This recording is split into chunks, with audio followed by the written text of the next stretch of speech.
Здравейте, приятели! Зад мене има една от многото будки. Не знам дали виждате там далечината отзаде. Една от многото будки, където, разбира се, целта им е да лъжат хората, че има някаква разлика между различни говорещи вратовръзки,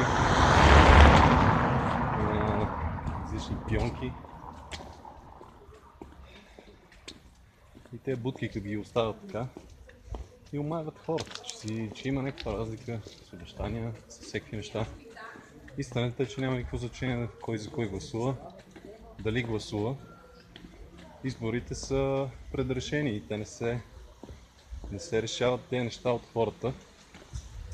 Гласуването е само една илюзия, която е дадена на хората, че имат избор това, кое да ги управлява.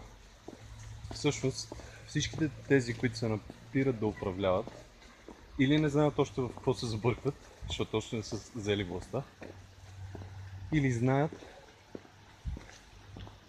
и го правят въпреки това, защото знаят, че цялата система е мега корумпирана.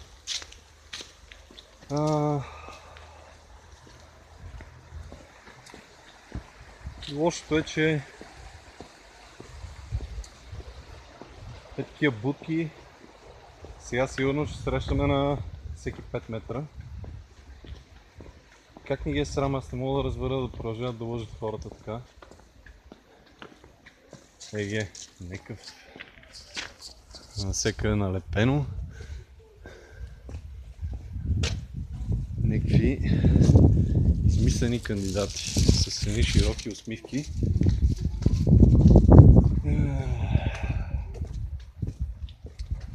Но това е истината, че царя е гол. Когато хората осъзнават това, ще осъзнаят, че няма нужда да гласуваме за тези престъпници.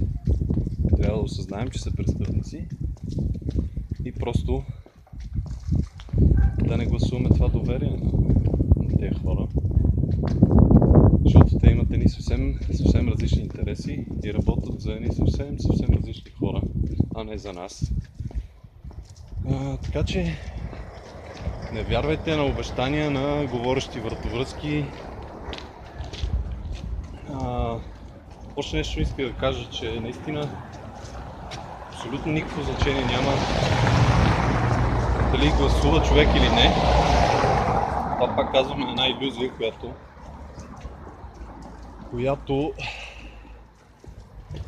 възрастни хора вярват все още. Но колкото повече разучаваме как работи политиката, осъзнаваме, че всички са престъпници.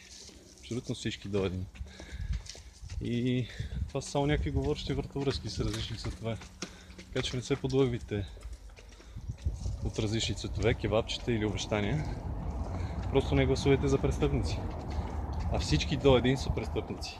Абсолютно всички до един. Някои още не са станали, защото не са взели властта. Но под политическата система така е създадена, че който вземе властта, всъщност то се определя още преди това, кой ще вземе властта. И кадрите, които взимат властта, се подбират много внимателно. И пак казвам, абсолютно никакво значение хората дали гласуват или за кой гласуват.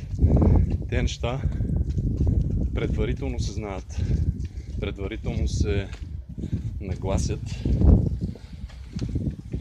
И общо взето така работи политиката. И общо взето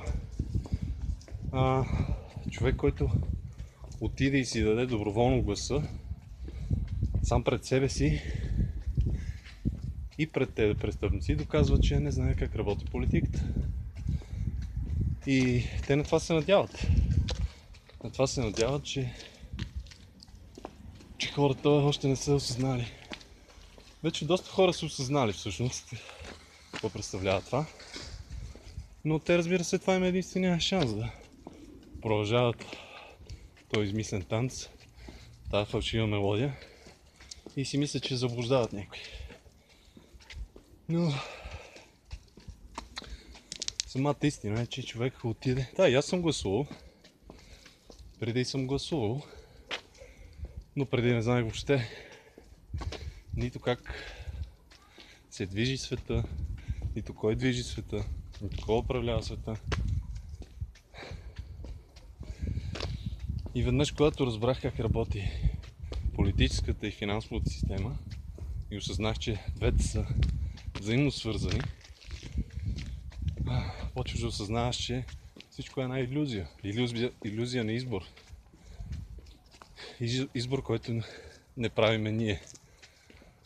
Това тия будки, къде ги гледате, и рекламите, които се спамят от всякъде, това отново е правене на пари, крадене на пари, общо взето.